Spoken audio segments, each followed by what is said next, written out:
Hey, what's up everyone, and well, happy 2020. Yeah, glad I got that out of the way. And here's the videos which I know should have been technically out last year. Once again, I delayed the end of the year videos, most of them this time. I did a lot worse than I did last year, per se. 2018 going into 2019, and this time it's 2019 going into 2020. Yes, another decade behind us. But, well, obviously I'm going to mention, 2019 as the current year in these videos, so keep that in mind, in 2020, which is now being next year. So again, these were filmed around before Christmas, with the Santa and hat on and the Christmas decoration, backgrounds and everything like that. So again, keep in mind, I apologize for the delay, had some technical and holiday schedule conflicts and issues with getting these videos uploaded and done and everything like that, but here they are, and enjoy.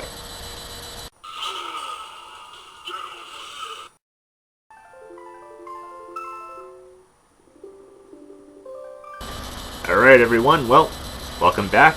Wrapping up this year of 2019. Moving on to video games this time. Not really much of a consistent order, I'm well aware of that, but in my opinion these are the best video games of 2019. And, well, okay, I'm not going to be counting remastered editions, but there might be one in there if you know what I mean, but it's kind of different in a way. But anyway, let's get to it, shall we? My opinion, the top 10 best video games of 2019, starting with number 10, Tetris 99. Released only for the Nintendo Switch originally as downloadable content if you have a online multiplayer subscription for the Nintendo Switch. That's right, Nintendo decided to hop on this bandwagon of charging people for playing online. And you're probably thinking, what, Tetris 99? Yeah, obviously I've reviewed this game already, and I know what you're thinking, what? Seriously, a downloadable game? Yep, it came out this year, earlier this year to be exact, and I enjoy it. It's freaking Tetris. It's simple and straightforward as you imagine, but come on, what Tetris game do you know has online multiplayer? Well, the downloadable one was only multiplayer, but if you can buy the physical copy, which eventually they did release, which includes an online subscription, then you can also play by yourself. But come on, everybody I know wants to play each other, knock each other out in an elimination game with those fallen blocks. Can't say much more how much fun it is. Just go play it, people. If you have a Nintendo Switch and you love old school style games that are simplistic but yet complex, then this is for you then. Number 9. Bloodstained Ritual of the Night. Yeah, I apologize I didn't get a review on this one because I was so busy with other stuff during the Halloween Horror Fest, but maybe next year. But otherwise, yeah. Reason why I'm showing you, obviously, a photo of the PS4 version, and, well, because I recommend that version, or the Xbox One version, because these are better than the Nintendo Switch version. Yeah, I don't recommend this as much, even though I was anticipating it, but I was disappointed with a few glitches and bugs, and of course excessive load screens in comparison to the other console versions, which are a huge improvement and play much better. If you love the old school Castlevania games, with Metroidvania style gameplay, then this is definitely for you. Even though it's not made by Konami or anything like that, it still feels fresh and familiar with more updated graphics in comparison to Curse of the Moon, which is more old school. This one is a little more 2.5D style graphics and everything like that. It's still fun to play and it's very challenging. I recommend it, but like I said, go for the PS4 or Xbox One version. The Switch version just has too many problems with it, trust me. It really does. Number 8, Gears 5. Yes, obviously this is a series that's an Xbox only exclusive. I have the previous ones, the first 3 to be exact, on Xbox 360, and I played the 4th one. It was pretty enjoyable as much as the first 3, and this one was too as well. I know this series may be getting a little bit stale, but it's not nearly as stale as the Halo franchise. I mean, that got old so fast as soon as Halo 4 came around, and I was so done with that series. This one, thankfully, they kept it fresh. Yes, it's made by a different gaming publisher to be exact, and, well, it's got some changes to it that are necessary and everything. I know, third or first person shooters may seem a little stale, but trust me, they kept this series going at a pretty good pace. It works out, and it's still fun to play.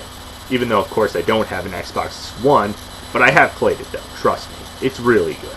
If you get an Xbox One, you want a good shooting game, I would try to pick this one up over another Call of Duty game. Trust me. Number 7. Mortal Kombat 11, yes, the number one game that I anticipated for this year, and I apologize once again, there will be a review coming for it, people, trust me. It's not going to be obviously till 2020, like most of a few other games that I'm going to have on this list that I anticipated for this year, or at least mentioned. But yeah, this one, as much as I love the previous entries, the reboot sequel in 2011 was a great fresh take on the series by a different developer, when Midway decided to step down, and then Mortal Kombat X picked it up and continued the success really well with all the blood and guts. And this one, well, continued it in some aspects, but in a way kind of took a little bit of a step backwards.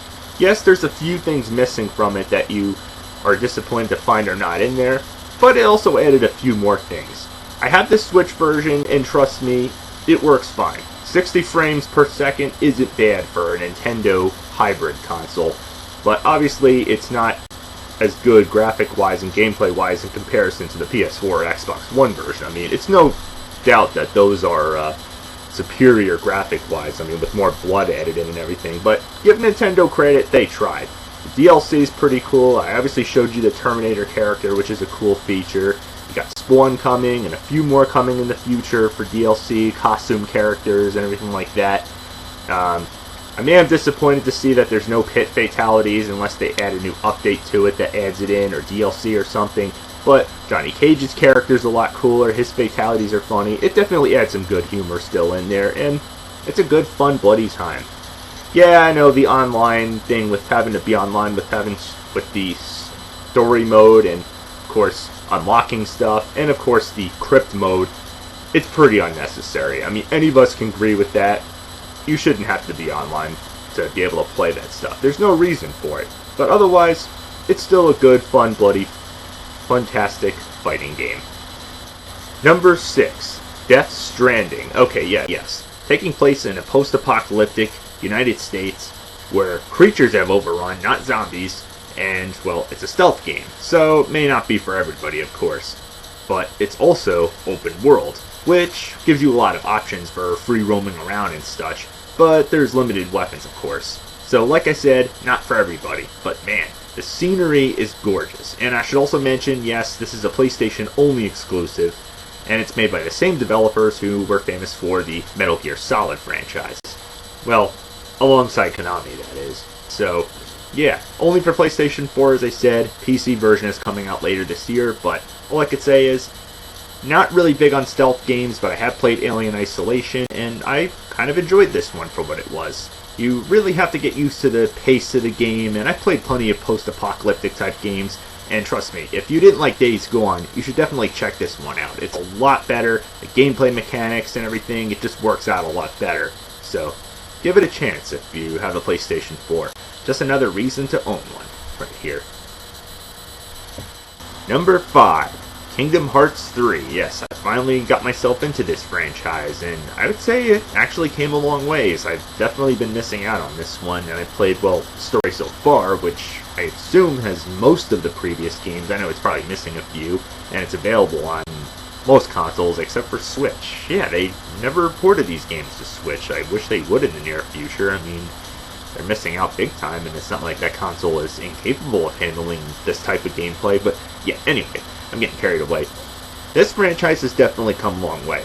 Yes, the camera can be a little annoying, but most of the gameplay, trying to find a way around, and if you love Disney movies and TV show and just that real Disney magical feel, it's definitely for you, because all the characters like Mickey, Goofy, and so forth are in there, and it's right up your alley there. It's cartoonish. Animation and everything is great, and this one is a great continuation and follow-up to that. It adds new characters in there that you're probably familiar with more of the modern films, like Pirates of the Caribbean, Big Hero 6, just to name a few, and of course, most notably is Frozen. So, I'm not going to give too much away, but it's a great continuation, and, well, unfortunately, it's going to be the last, at least of what I've heard, but, hey, maybe third time's a charm, and it definitely is for this series. So, if you love Disney, pick this one up for sure. I'm glad I got into this franchise. It's come a long way. Chronologically, it might be confusing a little bit, being that there's so many, and that this is only the third, but trust me, it's definitely got that Disney magic to it. Number 4. Star Wars Jedi: The Fallen Order. Yes. Star Wars games, pretty much, there's so many of them. And there's a lot that are basically not based off movies, that try to do their own thing, and most of them have had a spotty history, which most of them have not been that great.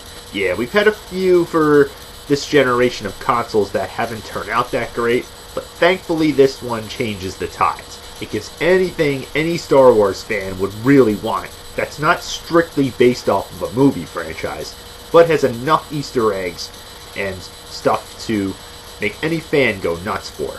Yes, it's obviously a hack and slash and fighting type game, and it does plenty to keep you entertained at the same time as keep you interested in the plot. Kind of like how the Spider-Man game for PlayStation 4 does for Spider-Man fans, even though it's obviously not movie licensed, but if you watch the movies and read comics, you would still enjoy the hell out of it, even if you were looking for something based off the movies. Or like how the Arkham games do for Batman fans. This one does great for any Star Wars fans. It truly shows that the Force is strong with the Star Wars gaming universe. Number 3, Luigi's Mansion 3. Yes, another game that I anticipated for this year, strictly only made for the Nintendo Switch as an exclusive, and yep, I actually enjoyed this franchise. It's, in my opinion, kind of seen as the underdog, being that Luigi is kind of the, well, brother pushed to the side of Mario while he takes the spotlight most of the time, and it's great to see that he gets his own franchise for once, you know, even though it's in the Mario universe. And this one is just a ton of fun. It revolves around this time, Luigi and the gang go checking into a hotel, which turns out to be nothing more than a trick, because it's, well, infested by ghosts, who take them hostage, and Luigi has to play hero and fight for them, and fight the same ghosts who are trying to take revenge against them. It's a pretty simple plot, but the gameplay is just fun.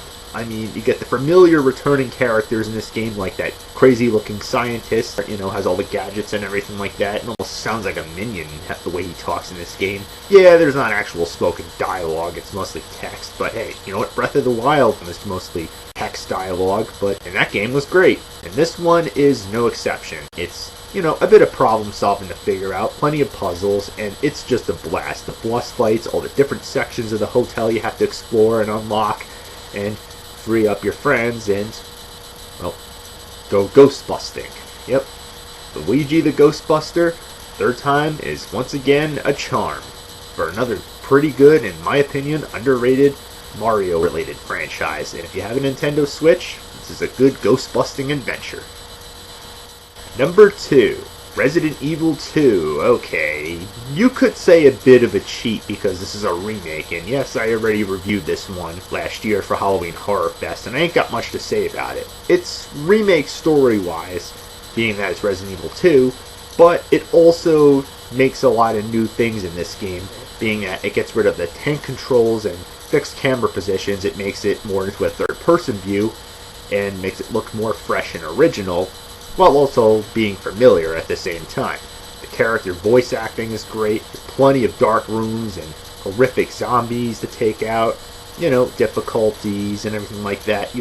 All the good stuff you'd expect out of a Resident Evil game, and I'm definitely excited especially to see that they're doing the same thing with the third one, fixing it up and making it better, remastering it. And that's pretty much what they did with this game.